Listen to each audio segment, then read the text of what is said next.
Hello and welcome to Geneva Republic. We are playing Lord of the Rings Online today, and I am new to the game.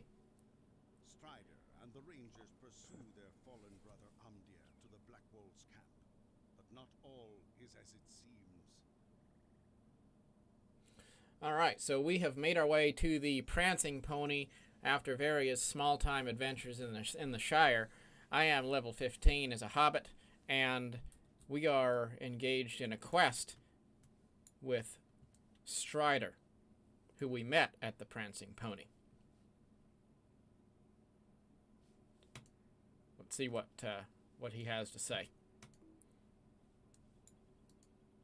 There is evil afoot. There is evil afoot, huh? Can you feel the chill in the air? It is no natural cold, but the chill of fear, of evil. I doubt not that Amdir is here, but there is a greater evil as well. We should split our strength. For the good of Middle-earth, none can be allowed to escape. Glyn and I will look for another way inside, while you and Torthan search for Amdir. We must be quick now, before the evil bursts forth from here and threatens all of Breland. Okay. It is time for us to act. Okay, what are we going to do? I don't know what to do. I'm going to go over here. So, the first thing I noticed when I started playing Lord of the Rings Online is look at that grass. Just look at the trees. Look at how much foliage there is. It really is very nice. It's not like New World, but it doesn't give you that barren feeling of plain straight lines that are supposed to be the ground with grass textures on them that some games have. It really just looks very, very welcoming. Okay, so I'm up against the invisible wall there. So we're in a instance. That's what's going on. I have to help Torthan. Torthan's his name. Enter the Black Wold camp. Oh, and there we go. There's the ring icon up there. Oh, and there he is. What is he doing? Okay, so here's where we're going to just go ahead and say right up front, are the animations top-notch, 100%, like 2022 level extreme realism? No, not at all. Like, look at this guy standing there like a moron. But what you got to realize is there's just a lot of things about this game that are really, really functional. And if you want to just give it a fair shot, it's really not that terrible. I mean, no, is it really great? The graphics? No, not really. I mean, if you look at New World, for example, I'm going to go ahead and say New World's character rendering is a little bit higher end than this guy right here. And yet, that's not to say that there's absolutely no polish to the game. I like my character pretty well. Yeah, it's not the best thing ever, necessarily. I'm going to say Guild Wars 2 is more polished by far.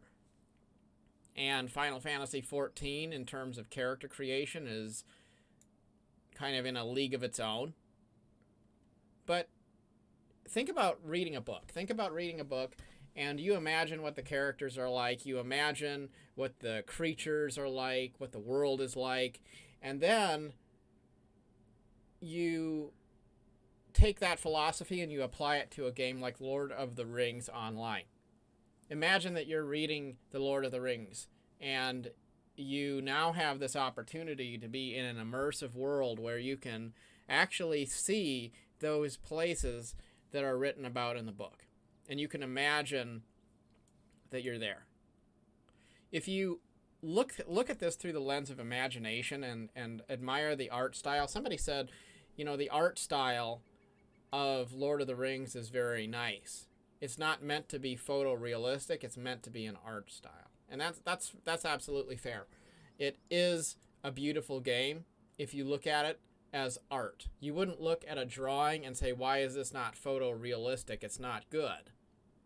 Because a drawing is not supposed to be photorealistic. It's supposed to depict something, and then you take it from there with your imagination. And I think when you look at it that way, Lord of the Rings does not have terrible graphics. The grass and the trees and the sky and really the functionality of the UI, it's really not bad.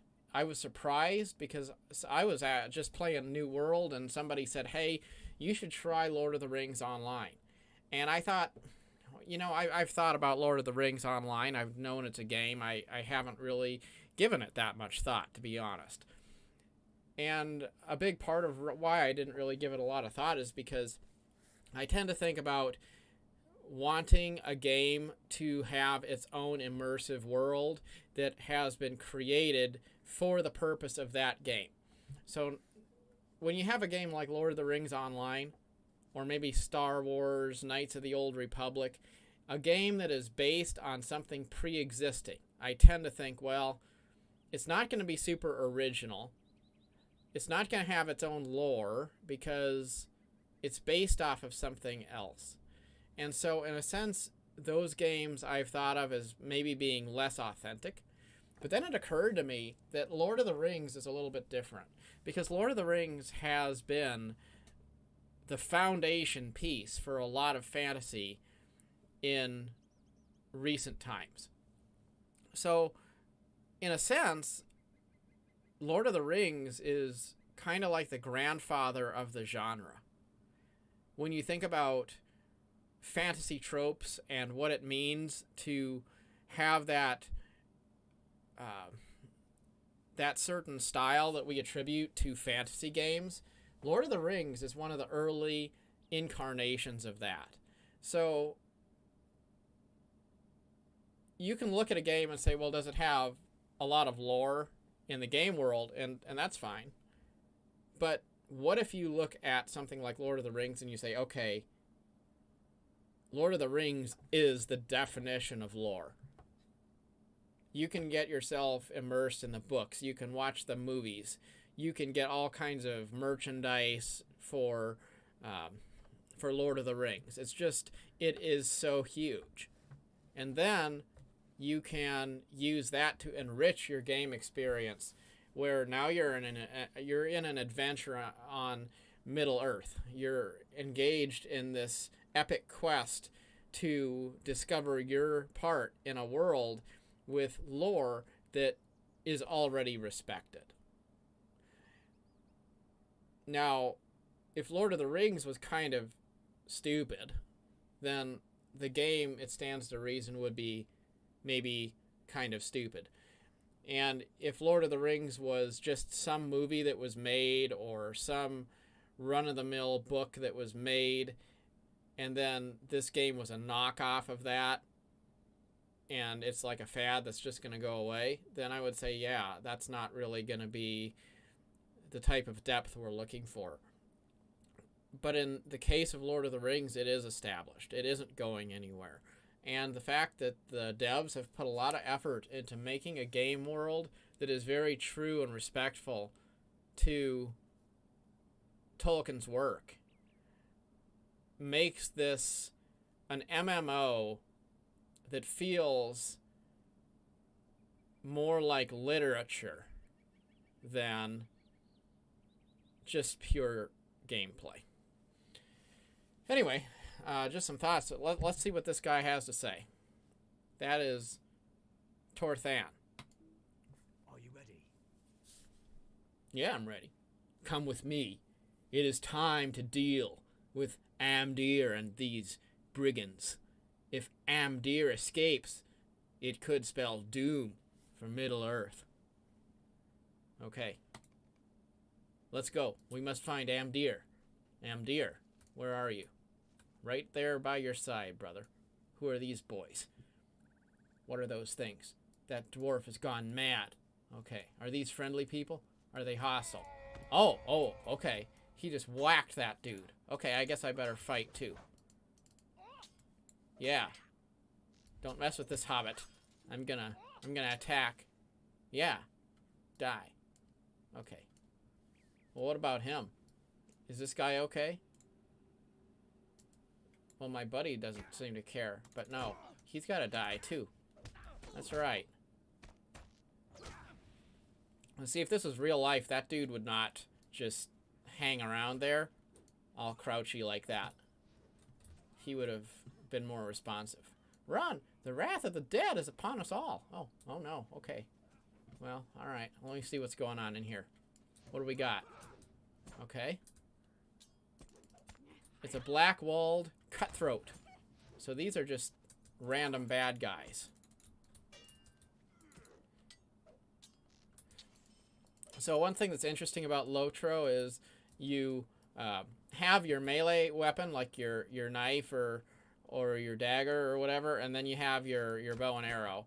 And your character will actually switch between the two automatically based on what your vicinity is. So if I'm close to this person, then my character is going to be using that dagger. But then if I back away, then I'll automatically switch over to the bow and arrow. I don't actually have to switch back and forth manually. My character will just use common sense and do what needs to be done.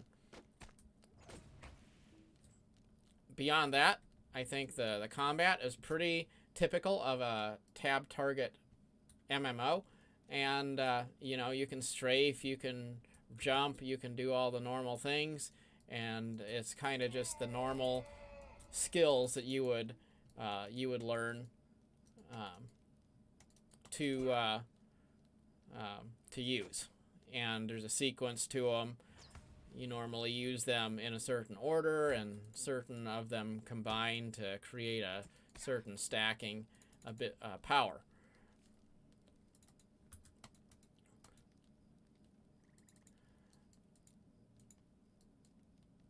There is a certain level of lag in the game, from what I hear. But so far, I haven't encountered anything that's really terrible. That being said, though, there are some aspects of the game that will kind of be reminiscent of the fact that it is 15 years old. But, you know, there's also something to be said for the fact that we look for longevity in a game like this. And 15 years really establishes the fact that LOTRO is not going away. They're still supporting it. They're still releasing content for it. It's still got a pretty decent runway. And I think that's encouraging because it just kind of gives you reason to believe, you know, if you get into this, it's not a game that's gonna be gone. Okay, so we defeated a bunch of bad guys, and now our man Torthan is standing here again, ready for the next phase of his journey. And of course, to do that, to prepare himself, he stands here back in that weird moron pose, gazing off into the distance like he has no brains and he's possessed or something. Darkness approaches. Yeah, darkness approaches, my brother. Down there, in the southern corner of the camp, the source of the black-walled sphere is there. Come! Okay, well, lead the way. Alright, put his sword down. Let me see about this gate. Okay, he opened the gate for us. Well, that's good. What do we got? More bad guys.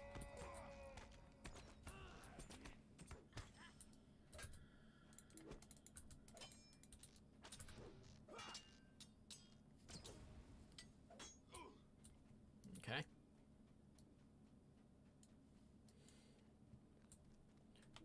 Alright, what do we got here? This guy does not look good. What is he doing? I have other business to deal with. My servant will deal with you. Oh, so he's a magic doer, and he just summoned a skeleton man with rats. Okay. That's interesting. I like rats. That's a thrashing burrow rat. So another thing that I'm going to mention about LOTRO is um, the number of pets that you can have in this game is actually kind of impressive. So if we'll just take a look at it here. You go over here and you have all these pets that you can get, and they're kind of like minis in Guild Wars 2 or minions in Final Fantasy 14. They don't do anything, you can just get them. And there's tons of those. I don't know how you unlock them exactly. I think some of them you can buy and trade, and some of them are related to certain quests or something. But definitely as a person who likes that kind of stuff, that's appealing. And then whenever you get them out, and I understand you have to be level 20 to get them out. I'm not really quite there yet. But there's tons of different types of mounts available in the game. And what's nice about that is it really stays true to a low fantasy style of appearance. These are all horses. You don't have the flying dragons and the weird mythical creatures and all of those other sorts of things like maybe you would have in FF14 or Guild Wars 2. It's all just different types of horses and maybe an elk or a pig or some other kind of a creature that you could actually conceive would be rideable.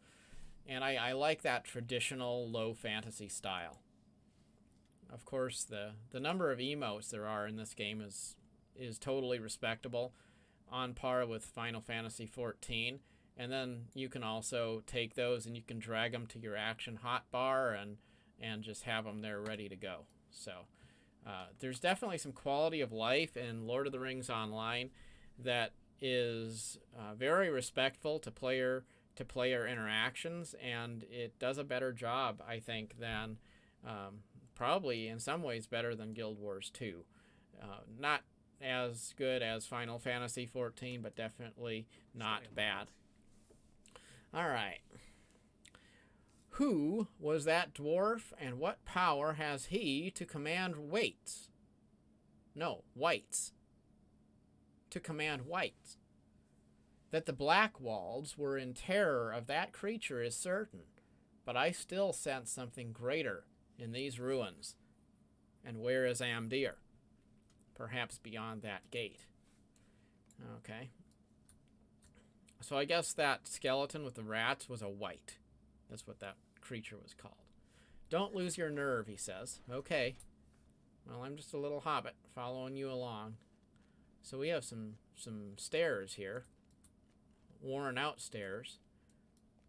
Once again, the graphics are definitely dated, but they're also not bad. Okay. These guys are doing some kind of evil. Amdir is now a servant of us, they said. Take on the robes of the Kargul.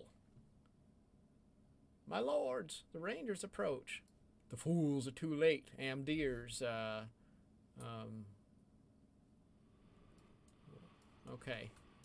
Well, what do we got here? Is that Amdir? That doesn't look good. What have they done to him?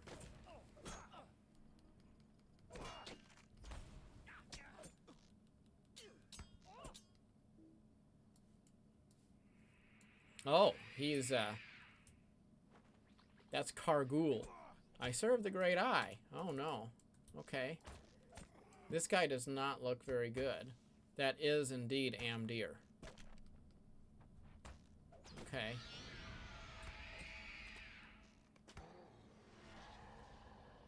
Well. Amdir. Sorry. Be at peace. Now, he was kind of all black and ghostly, so I don't think that he's a normal human. Let's see what Thornin has to say. It's a sorry day, both dreary and joyous. Grieves me that we were forced to slay Amdir, but a relief that he should now know peace. I'll lead you back to Strider. I will return to my camp. Okay. So Amdir was a good guy. It's just he was turned bad. Or maybe they killed him and turned him into a sort of a possessed wraith kind of a creature. I don't know. It's a sorry day. The very air seems polluted by this night's business. We should tarry here no longer. Agreed, let's get out. The Nazgul have crossed the Eisen and are heading for the Shire. The hobbits must be quick-footed enough to escape the wrath of the Nine. And we can only hope that Frodo slips through the traps of the enemy.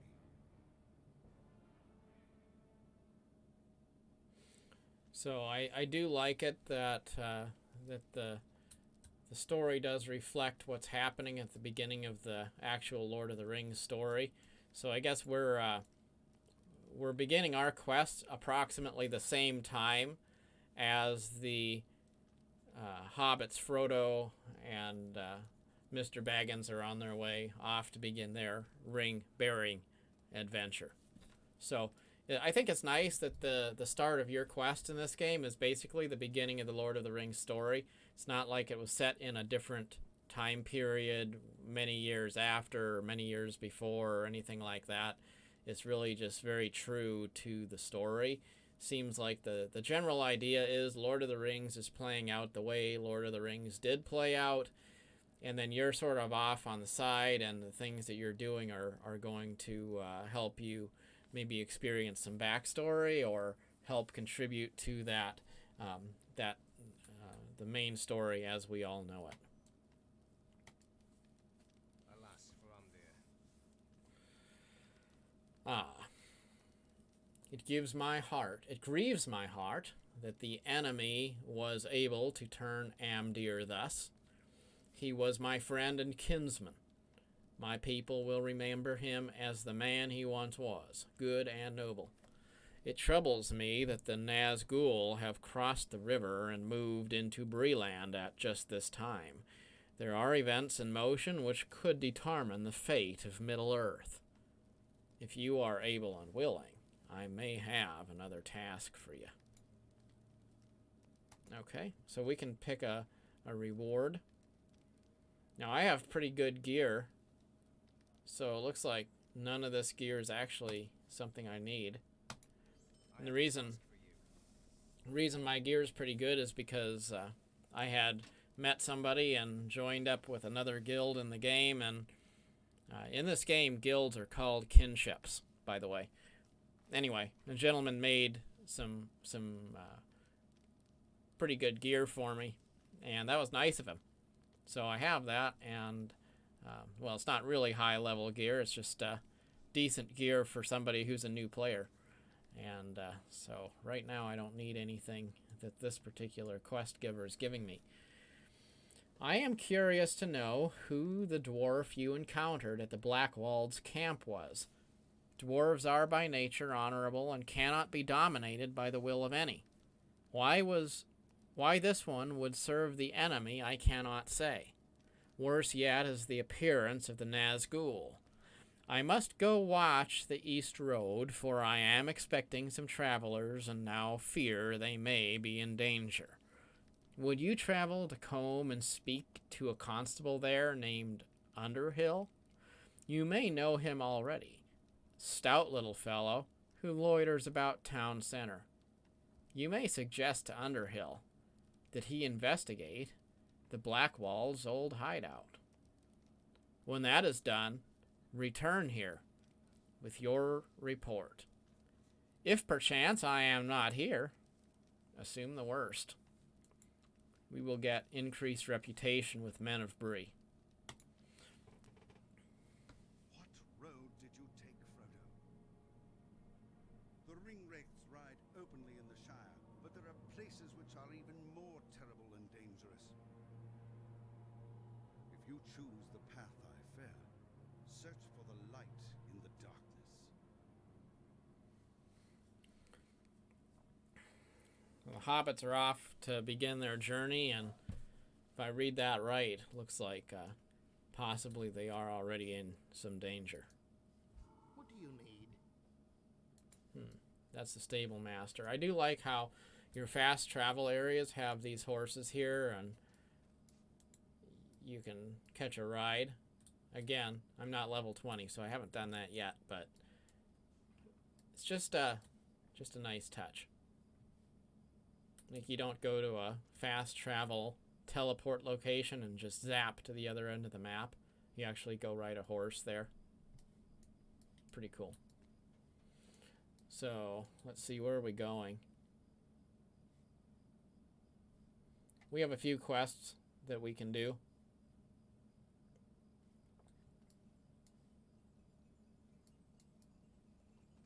See, there's somebody with a pretty nice mount there. Let's take a look at it.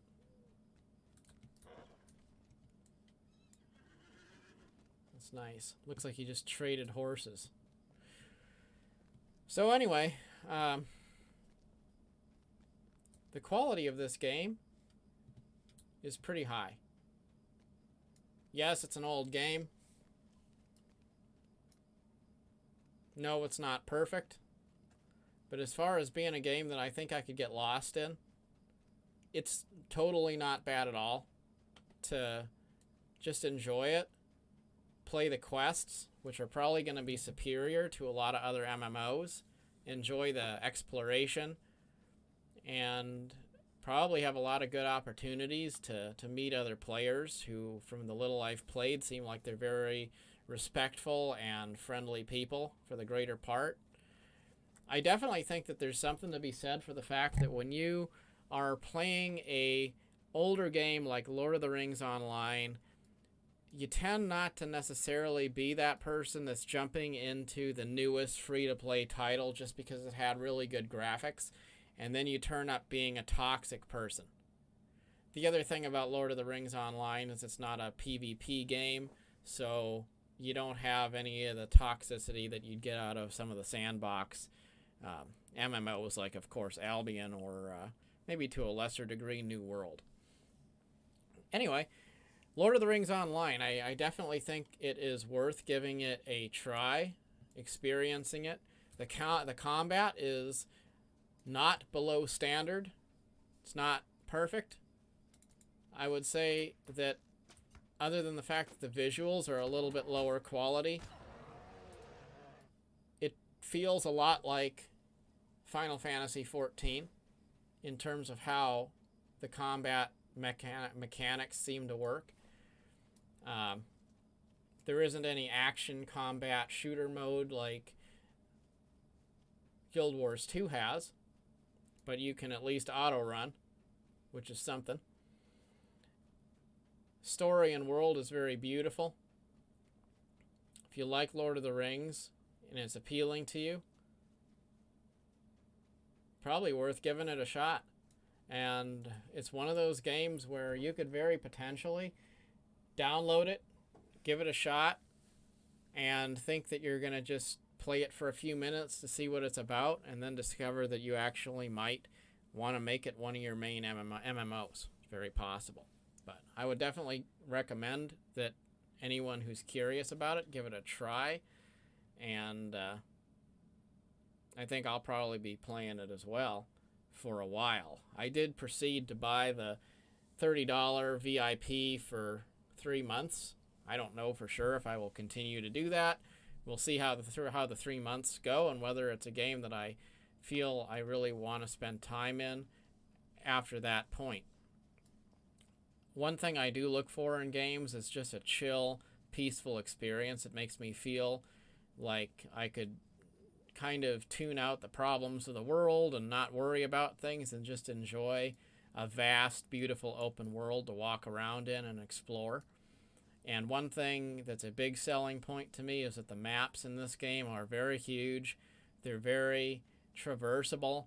It feels like you can just pick a direction and go for a long walk. And unlike a game like New World, which is kind of like that too, the atmosphere feels a lot more welcoming and cheerful, and it has that light-hearted coziness that makes you really just want to kind of stay logged in for a while. And it just seems like it's pretty easy to just go about your business and then go find another player and team up with them in some fashion. And that's one of my big pet peeves in some games where it seems like the game is so centered around solo play that it's not really even an MMO, because you never actually do anything with other players. You just play it solo, and it's a game where other players are present, but you never really have any good reason to actually interact with them. So far in LOTRO, it seems like it's a lot more of a community, and because it is a smaller community, the people who are there tend to be more interested, I think, in interacting with each other, because it's not just a crowd of players that don't necessarily have any vested interest in each other. I think a lot of the people who are playing this game probably are people who return to play often and tend to know each other, because, you know, smaller communities tend to be more close together. That's just sort of a rule that's true in life. Anyway, this is Jaliva. Till next time, I am out. And thank you very much for watching the stream today. Till next time, if you do like this content, please do like and subscribe. Have a good day.